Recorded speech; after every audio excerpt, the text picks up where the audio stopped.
అలాంటి నా సేవకుడి గురించి మాట్లాడడానికి మీరెందుకు భయపడలేదు? ప్రియులారా, ఇక్కడ కొంతసేపు ఈ సిట్యుయేషన్ ఆపి ఇంకొంతసేపు మనం మాట్లాడుకుందామండి. ఏంటంటే, జనరల్‌గా మనం బాధపడుతూ ఉంటాం కొన్ని కొన్ని సందర్భాల్లో. ఎవరి దగ్గర అయ్యా అంటే, నేను చాలా నమ్మానండి వాళ్ళని.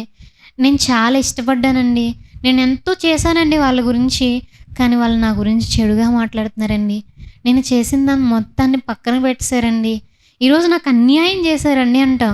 అయితే ప్రియులారా, మనం గుర్తుంచుకోవాల్సిన విషయం ఏంటంటే, నువ్వు గనక నీతిగా, నిజాయితీగా, దేవుని యందు భయభక్తులు కలిగి ఉంటే ఎవరు చూస్తారో తెలుసా అదంతా? దేవుడు చూస్తారు. దానంతటికి కూడా సరైనటువంటి సమాధానం ఎవరు చెప్తారయ్యా అంటే దేవుడు చెప్తారు. మనం వెయిట్ చేయాలి. అక్కడ మాట్లాడుతున్నప్పుడు మోషే గారు మధ్యలోకి వెళ్ళిపోవచ్చు. అసలు ఎంత ధైర్యం నీకసలు నన్ను అనడానికి? నన్నింత మాట అంటావా? నేను ఎంత చేశానో తెలుసా అసల? మీరందరూ ఇలా ఉన్నప్పుడు నేను అలా చేశాను, ఇలా చేశాను, అలా చేశాను, ఇలా చేశాను. నేను ఎంత కష్టం నుంచి మిమ్మల్ని కాపాడాను. నేను ఏ విధంగా మీ గురించి ప్రార్థన చేశాను, దేవునికి ఏ విధంగా నేను రిక్వెస్ట్ చేశాను, నువ్వు నన్నంటావా? అని వెళ్ళొచ్చు. కానీ ప్రియులారా, అక్కడ మనం ఆలోచన చేసినట్లయితే మోషే గారు ఎక్కడా కూడా ఇంటర్ఫియర్ అవ్వలేదండి. దేవుడే వచ్చారు. ఎందుకయ్యా అంటే దేవుని యందు భయభక్తులు కలిగి జీవిస్తున్నారు. ఈరోజు అదే విధంగా మనం ఆలోచన చేసినట్లయితే మీరు కూడా అలాంటి పరిస్థితుల్లో ఉన్నారేమో ఆలోచన చేయండి. మిమ్మల్ని కూడా అందరూ ఎన్నో మాటలు అంటున్నారేమో, అన్యాయంగా మాట్లాడుతున్నారేమో. అంటారు కదా ప్రియులారా, లోకం ఏంటంటే లోకులు కాకులు వంటివారండి. కాకులు ఎలాగైతే అరుస్తూ ఉంటాయో లోకులు కూడా అలాగే అరుస్తూ ఉంటారు మన మీద. అయితే కొన్ని కొన్ని సందర్భాల్లో మనుషులం కాబట్టి బాధపడిపోతూ ఉంటాం. నేను అసలు ఏం చేయలేదు, నేను ఏ పాపం చేయలేదు, కానీ నా మీద వాళ్ళు నిందలు మోపుతున్నారు, నేను ఇంకెవరికి చెప్పుకోవాలి అని చెప్పి కృంగిపోతూ ఉంటారు, బాధపడుతూ ఉంటారు, చేయలేని నిందలన్నీ మోస్తూ ఉంటారు. అన్యాయంగా మన ముందేమో నువ్వు చాలా మంచిదానివని పొగుడుతూ ఉంటారు, నవ్వుతూ మాట్లాడుతూ ఉంటారు. వెనకాలకెళ్ళి మనకి గోతులు తవ్వుతూ ఉంటారనమాట. వెనకాలకెళ్ళి ఆ అమ్మాయి అలాంటిదంటే ఇలాంటిదని, ముందు మాత్రం నువ్వు అసలు మంచిదానివి, అసలు నువ్వు చాలా గ్రేట్, అసలు నువ్వు మంచోడివయ్యా, అసలు నువ్వంటే నాకు ప్రాణం అంటారు. వెనకాలంటే మంచోడు కాదు అసలు, వేస్ట్ ఫెలో. అలా మన వెనకాల చెప్పుకున్నప్పుడు అది మనకు తెలియనంత వరకు ఒకలా ఉంటుందండి. వన్స్ తెలిసిన తర్వాత హృదయం విరిగిపోయిద్ది. చాలా బాధపడిపోతాం అటువంటి సందర్భంలో. నేను ఎందుకు బ్రతుకుండాలి ఇంకా, నేను ఎవరి కోసం బ్రతుకుండాలి ఇంకా, వచ్చేస్తుంది అటువంటి ఆలోచన. ఎందుకంటే ఇన్ని రోజులు వాళ్ళతో మనం సహవాసం చేసి, ఇన్ని రోజులు వాళ్ళ కోసం జీవించి, ఇన్ని రోజులు చక్కగా కలిసి ఉండే వాళ్ళం కాస్త ఒక్కసారిగా నాకు అన్యాయం చేశారు, నన్ను ప్రేమించినట్టుగా మోసం చేశారు, నేను అంతలా ప్రేమిస్తే నన్ను ద్వేషిస్తున్నారు వాళ్ళు అనేటువంటి మాటలు వినడానికి చాలా భారంగా ఉంటుందండి. చెప్తున్నాను కదా, మీరు చెప్పడం నేనే చెప్తున్నా. అవన్నీ తట్టుకోలేని విధంగా ఉంటాయి. అయితే అటువంటి సందర్భాల్లో కృంగిపోకూడదు, మన మనసు కృంగిపోనివ్వకూడదు.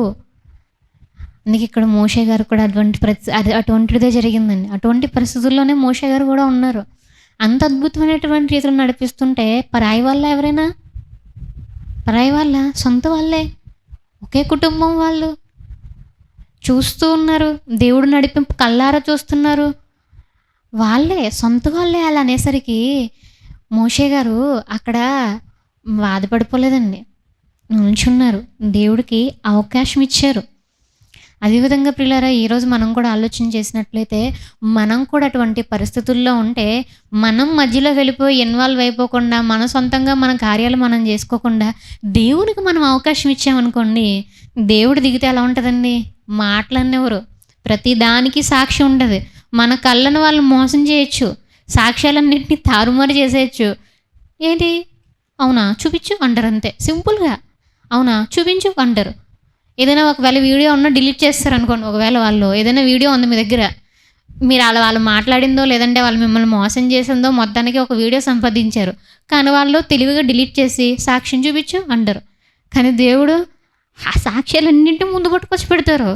ఆ ఫోనే ఒక సాక్ష్యం, ఫోన్లో వీడియో డిలీట్ చేయొచ్చు, ఫోను చెప్తుంది. అందుకే దేవుడు అంటారు అనమాట, దాని మీద ఉన్నటువంటి తుప్పు కూడా వచ్చి మీకు సాక్ష్యం చెప్తుంది అంటారు. ప్రతిదీ అంటే దేవుడు వదిలిపెడతారా అండి? అక్కడ ఉన్నటువంటి ప్రతి వస్తువు ఆయన అడిగితే ఏదైనా మాట్లాడుతుంది. తెలుసు కదా, ఇంతకు ముందు సిచ్యువేషన్లో కూడా మనం బిలాం దగ్గర చూసుకున్నాం. గాడిదకి స్వరం ఇస్తే గాడిద మాట్లాడిద్ది.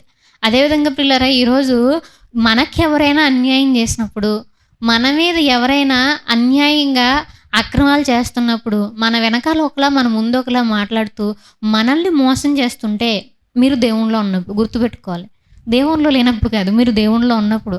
ఒకవేళ మనల్ని అలా మోసం చేస్తా ఉంటే ప్రియులారా, మనం దేవునికి ఒక్కసారి అవకాశం ఇచ్చామనుకోండి, ఆటోమేటిక్‌గా దేవుడే చూసుకుంటారు. దేవుడే దిగొస్తారు. దేవుడే చక్కగా దానంతటిని కూడా పరిష్కరిస్తారు. దేవుడికి మనం అవకాశం ఇవ్వాలి అంతే. ఇక్కడ కూడా మోషే గారు అవకాశం ఇచ్చారు. వెంటనే ఆయన దిగారు. నా సేవకుడైనటువంటి మోషే గురించి మీరు అలా మాట్లాడడానికి ఎందుకు భయపడలేదు మీరు అని మాట్లాడారు. మాట్లాడిన వెంటనే ఏమైంది? కుష్ఠరోగం వచ్చేసింది ఆమెకి.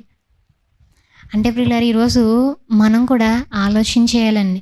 ఏంటయ్యా అంటే, మనం ఎవ్వరిని పట్టించుకోకుండా, లోకాన్ని చూడకుండా, మన పని మనం చేసుకుంటూ, దేవుని యందు భయభక్తులు కలిగి, దేవుని కోసం మనం జీవిస్తూ స్ట్రైట్‌గా వెళ్ళిపోయామనుకోండి, వెనకాలొచ్చే ప్రతిదీ కూడా ఎవరు చూసుకుంటారు? దేవుడు చూసుకుంటారు. అప్పుడు మనం ఎందుకు కృంగిపోవాలి? అప్పుడు మనం ఎందుకు బాధపడాలి? అయితే ప్రియులారా, ఇది ఈ సందర్భం నుంచి నేర్చుకోవాల్సినటువంటి ఫస్ట్ పాయింట్ అయితే, సెకండ్ పాయింట్ ఏంటయ్యా అంటే, నోరు గురించి మాట్లాడుతున్నారండి దేవుడు. అందుకే మనం ఇందాక చూసుకున్నాం. తన నోటిని కాచుకొనువాడు తన్ను తాను కాపాడుకొనును. ఒకవేళ గనక మూర్ఖంగా, బుద్ధిహీనంగా గనక మాట్లాడుకుంటే ఏమవుతుందట? నాశనం తెచ్చుకుంటారంట. అంటే ఇక్కడ కూడా మనం ఆలోచన చేసినట్లయితే ప్రియులారా, ఈ మిర్యాము గారు కూడా ఆలోచన చేసినట్లయితే ఇలా మాట్లాడడం కరెక్టేనంటారా? ఏమని మాట్లాడుతున్నారండి? ఒకసారి మళ్ళీ మనం చూద్దాం. ఏమని మాట్లాడుతున్నారు? వారు మోషే కూషు దేశపు స్త్రీని పెండ్లి చేసుకొని ఉండెను గనుక, అతడు పెండ్లి చేసుకున్న ఆ స్త్రీని బట్టి మిరియాము, అహరోనులు అతనికి విరోధముగా మాట్లాడిరి. వారు మోషే చేత మాత్రమే యెహోవా పలికించిన, ఆయన మా చేతను పలికింపలేదా అని చెప్పుకొనగా, యెహోవా ఆ మాట వినెను. ఏమని మాట్లాడుతున్నారు? మోషేనేంటి? మోషే చేత మాత్రమే పలికిస్తాడా? మేము కూడా ఉన్నాంగా, మా చేత కూడా పలికిస్తాడాయన. మోషే ఏమన్నా దిగొచ్చాడేంటి? ఆయన ఏమన్నా పెద్ద ఏంటి? అంటే ఎలా మాట్లాడుతున్నారో చూసారా? అలా ఈరోజు మనం ఎవరి గురించైనా మాట్లాడుతున్నామో ఆలోచించేయాలి. ముఖ్యంగా దేవుని యందు భయభక్తులు కలిగిన వాళ్ళ గురించి మనం మాట్లాడుతున్నామేమో చెక్ చేసుకోవాలి. చాలామంది ఏంటయ్యా అంటే, పాస్టర్స్‌ని తిట్టేయడం, సేవకుల గురించి మనం మాట్లాడుకుంటే సేవకుల్ని తిట్టేయడం, ఎవరికీ తెలియకుండా వాళ్ళకి సంబంధించినటువంటివన్నీ కూడా తగలబెట్టేయడం చూస్తూ ఉన్నాం. చాలామంది చర్చెస్‌ని కాల్చేస్తూ ఉన్నారు. చాలామంది సేవకులను కొడుతూ ఉన్నారు. చాలామంది చంపేస్తూ కూడా ఉన్నారు.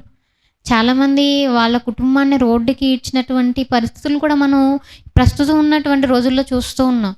రోజుకొకటి కనిపిస్తూ ఉంది మన కళ్ళ ముందు. అయితే వాళ్ళనుకోవచ్చు, ఒక చర్చినే వాళ్ళు తగలబెట్టేసి, ప్రూఫులు లేకుండా మాయం చేసేసి, నన్ను ఎవడు ఏం చేస్తారులే అనుకోవచ్చు. కానీ దేవుడు మాట్లాడుతున్నారనమాట. ఏమని మాట్లాడుతున్నారు? సామెతల గ్రంథంలో మనం చూసినట్లయితే దేవుడు ఏమని మాట్లాడుతున్నారండి? సామెతల గ్రంథము 15వ అధ్యాయము.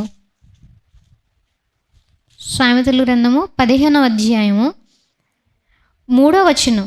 యెహోవా కన్నులు ప్రతి స్థలం మీద ఉండును, చెడ్డవారిని మంచివారిని అవి చూచుచుండును. ఏంటట? ఈరోజు వాళ్ళనేదో అనేసి, వాళ్ళనేదో చేసేసి, వాళ్ళకి సంబంధించిన ఎన్ని ప్రూఫ్లు లేకుండా నువ్వు మాయం చేసేయచ్చు. కానీ దేవుణ్ణి మోసం చేయగలరా? చేయలేరండి. దేవుడు ఊరుకుంటారా? ఊరుకోరండి.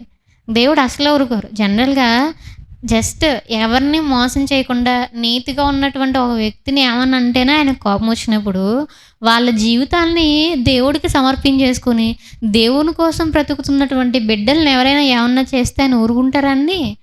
అది ఎవరైనా ఊరుకోరు. ఈరోజు మనం కూడా ఆలోచన చేసినట్లయితే సంఘంలోనే ఉండొచ్చు, ఒక పాస్టర్ గారే ఉండొచ్చు. ఇప్పుడు విశ్వాసులుగా ఉన్నటువంటి వాళ్ళు కూడా ఏది పడితే అది మాట్లాడేసుకుని, ఏది చేసేస్తే అది చేసేసి ఇష్టం వచ్చినట్టు చేస్తారనుకోండి, దేవుడు ఊరుకుంటారా? దేవుడు ఊరుకోరండి. ఆ పాస్టర్ మంచోడైతే ఖచ్చితంగా.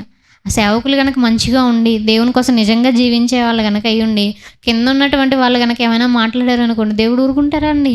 ఊరుకోరండి. ఎలా అయితే మిరియాము గారికి ఏ సిచ్యువేషన్ తీసుకొచ్చారో అదే సిచ్యువేషన్ వాళ్ళకు కూడా తీసుకొస్తారు.